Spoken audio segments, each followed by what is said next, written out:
Sir Harwood was meeting King Velabolt's other guard, who someone later said name was Tuck-Two.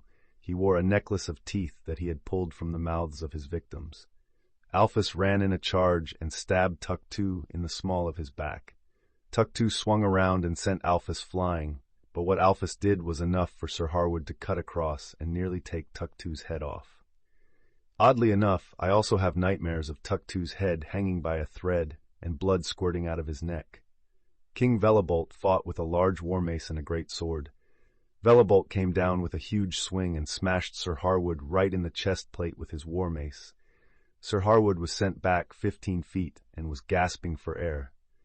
That is when I realized that it was just me and King Velabolt. King Velabolt looked at me, smiled, then charged at me with a roar. He raised his war mace up high, and at that moment I remembered Sir Vickel's words, "Speed can beat strength."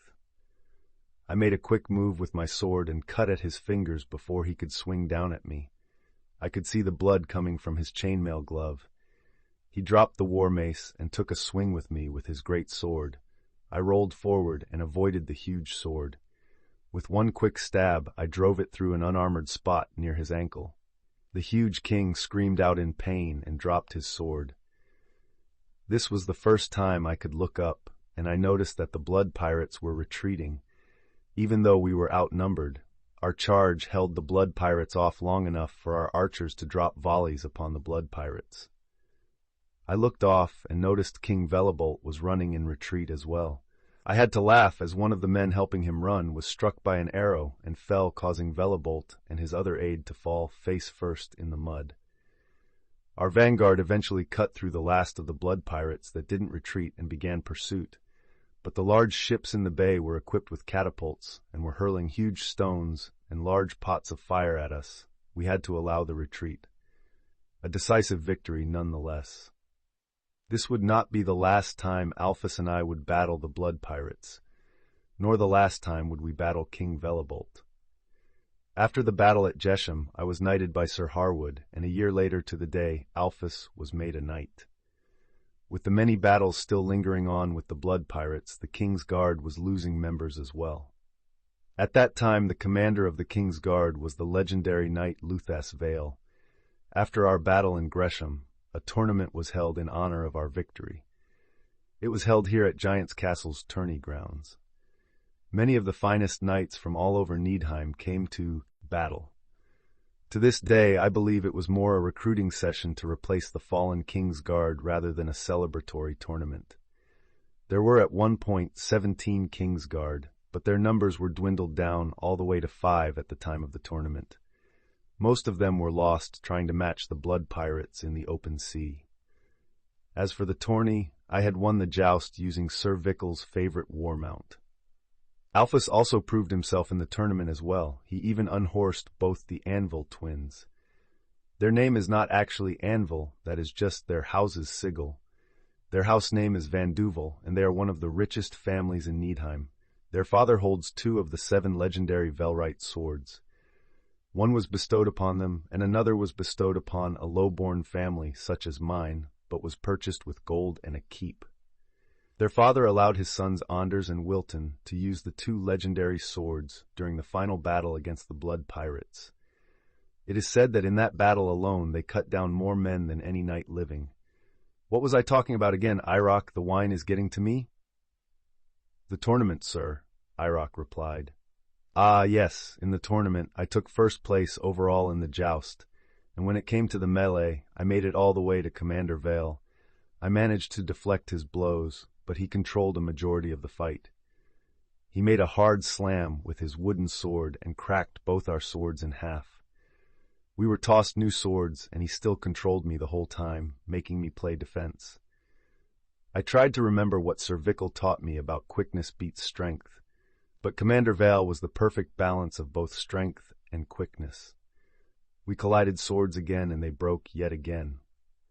On the third sword I made a few offensive moves as I learned his fighting style a bit more, but he could change at the beat of a heart. We battled for what seemed hours. There was a huge crowd gathered gasping and cheering every swing we made. Finally, Commander Val span past my sortie and came at me with an open jump attack that I could just barely block. This attack broke our third set of swords. After that, Commander Vale announced, "I will no longer fight and take a chance of injuring a future King's Guard." He held my hand in victory and announced me as the winner. Around a month after, I was raised up to a King's Guard knight. Sir Aldrich clasped his fist to his heart. "What of the Blood Pirates and King Velabolt? What happened with them?" Irock asked. "Well, the Blood Kings took the gold, goods, and other loot he pillaged for the past 6 years and hired mercenaries from far places. The greatest of the mercenaries were the lizard worshippers from Rua, the remote island. These men painted their face green and carried spears. If that was not enough, they made pets of lizards which live only on Rua and can kill with one bite. The pirates gathered their full force of mercenaries and all headed for Anvil Bay. They meant to take the greatest seat in all of Needheim. The time they took to gather their force was enough time for Giant's Castle and Lord Van Duval to amass their full powers. It was not an easy fight. I was in the second guard along with Alphys, Sir Harwood, and Commander Vale. The Blood Pirates lost many of their men storming the shore, but many more had made it. The lizard worshippers from Rua didn't even use small boats to get to land them, and their lizards swam like the waves were nothing. Sir Hugh Brogan of the King's Guard leads the van. They charged in a wedge technique and were pushing back the Blood Pirates, but the pirates and their mercenaries were too many. The lizard worshippers and their pets were the first to make their charge at us once they broke through the vanguard. They had an uphill run and were getting rained on by arrows. We formed a phalanx and locked shields, but as we did that, the lizard worshippers sent their demon lizards at us. The lizards broke us apart fairly quickly. We were scattered, but managed to kill a majority of the giant lizards, but we did take many casualties. The lizard worshippers were on us by then, though. They stabbed and kept their distance with their long spears. Commander Vale gave the command to join together back into the phalanx. The shield men did, and slowly advanced. Commander Vale then gave our cavalry the order to charge from the side. This forced the lizard worshippers to fully charge. We were all in the battle. Commander Vale was cutting people down left and right. Alphys and I were fighting on horseback, something we were not used to, but we managed to cut down our fair share as well. The battle took only a few hours, and the lizard worshippers were decimated, and we suffered 1 loss to every 5 of theirs. "What of King Velabolt?" Irock asked. "Damn it, boy, let me think." Sir Aldrich replied, "Although this day's battle was won, the lizard men did serve a purpose. They bought King Velabolt's force enough time to set up camp on the shore. They got their large ships close enough to be able to rain arrows and use their catapults if we were to charge them. We also set up camp and got our men rested for the battle to come. Lord Samuel Vandeval and his sons, Anders and Wilton, called a meeting with the lords and the King's Guard to talk strategy. It was at this meeting where Commander Vale lifted his chainmail sleeve to reveal that he was bitten by one of the demon lizards. Commander Vale refused to be taken to Anvil Castle for treatment. He said, "I am a knight. If I am to die, it will be on the field of battle, not shivering in a bed." Commander Vale had a party of his men travel to the other Needheim war party, being led by King Edmund Oswald himself, and advise on how to attack once they reached the battlefield. I remember being so tired from battle and the meeting that I fell asleep as soon as I hit my feather pillow in my tent. I was awake by a squire saying, "Commander Vale demands your presence." As I approached the commander's tent, I noticed 3 large men with a white banner of peace and a flag with a bearded man with a pirate's hat and 1 red eye on it.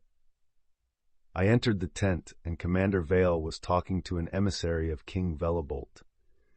The emissary came to request that the man who cut King Velabolt's ankle in the battle at Gresham come forth and battle him in singles combat. He also added, if this man wins, the Blood Pirates will leave Needheim. Commander Vale advised, "You do not have to do this.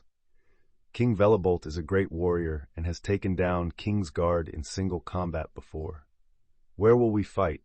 How do I know you will not just take me prisoner once you take me to him?" I asked. The emissary replied that they had set up a fighting area that is in range of our arrows and their catapults. I agreed to the terms, not trusting the Blood Pirates would leave even if Velabolt fell. Commander Val was sweating, and looking quite sick, he pulled me aside and gave me his sword. He said, "Use my sword, it is not Velrite, but is the next best thing." Alphys rode down to the fighting arena with me. We were in view of his army and our army. Velabolt was equipped in thicker armor this time, and held 2 double-edged great axes as I entered the fighting grounds the blood pirates constructed. Velabolt smacked the bottom of his axe to his chest plate and screamed to his army. They all cheered in delight. I was wearing Kingsguard white and gold chainmail, and had a heater shield with the crest of my house, a mailed hand holding a green blade. We never had a sigil of our own until the giants bestowed our humble family with the Velrite blade, which I now possess. "Focus," Alphys told me. King Velabolt charged at me and made a cut with both axes. I ducked and pushed him in the side with my shield. That gave me a little distance, and I noticed a weak spot in his armor near his shoulder. Alphys being there made me think of our childhood, and when we would throw knives into the tree, seeing who was more accurate. I grabbed my dagger from my belt and threw it, and it stuck right into his shoulder. This made him mad. He charged again, and swung one axe blow after another. I jumped out of the way and turned to the side. I could see blood leaking from his shoulder out onto his armor. I jumped up and drove my shield where the wound was and where the armor was weak. The hit took off his plate mail from his shoulder down to his elbow. This enraged him even more. He swung backward with his arm and sent me flying. I cracked part of the wooden fence the blood pirates constructed for a fighting pit. Velabolt raised his arms and yelled as if the fight was over. To tell it true, I did not even feel the pain hitting the fence. I bounced right back up. This time, to Velabolt's shock, I charged him and bashed him with my shield. He made a weak swing over my head, and I saw the open spot on his arm. I mustered all the might I could and swung Commander Vale's sword and took King Velabolt's whole arm off. The huge man yelled in pain, but managed to give me a hard kick in the stomach, making me spit up blood. I managed to get a little space between us and was trying to catch my breath. The huge king came charging at me with his one arm and axe. I got my shield up to block it, but it also destroyed my shield. He swung again. I met it with Commander Vale's sword, but the weight of the axe sent my sword flying. He must have smelt blood in the air. He came at me like a madman, swinging his axe with his one arm he had left. I managed to dodge him. He dove at me and took me off my feet. I managed to slip away and was the first to my feet. I looked for the nearest weapon, which happened to be his other axe, still grasped by his cut-off hand. I grabbed the great axe, and as he got to his knees, drove with all my power into the back of his helm. He dropped his axe and blood was coming out of his mouth, and he toppled to the ground. I just stood there for a little while and noticed there was complete silence on both sides of the battlefield. Then Alphys grabbed me by the arm and said, "We better go." We got on our horses and began to sprint off. It wasn't too long, and the blood pirate army was in pursuit. We were riding as fast as we could to get back to our force. I looked back for a second and heard a huge chant, "For the king!" The king's forces had arrived and were flanking the blood pirates, and just as I looked forward again, a large catapult stone hit near me, knocking me off my horse and knocking me out cold. Alphys got me onto his horse and got me back to safety before I could be killed. I woke up lying in a guest room at Anvil Castle. Alphys was by my bed. He told me the blood pirates were no more thanks to me and the king's surprise flank attack. He also said that Commander Luthas Vale had succumbed to the poison and that Lord Vice Harwood was the new commander of the king's guard. Shortly after, the king himself came to visit me and asked what gift he could bestow upon me, and I said, "Make Alphys a member of the king's guard." He was promoted that night. The even bigger surprise was after we headed back to Giant's Castle. We were greeted by our fathers as the king had bestowed upon Lord Willard Alfred a great castle within Giant's Castle's walls. That is when my father bestowed our family blade upon me as well and said, "You will need this more than I." "Look, Sir Aldrich, there is the inn," Irock said.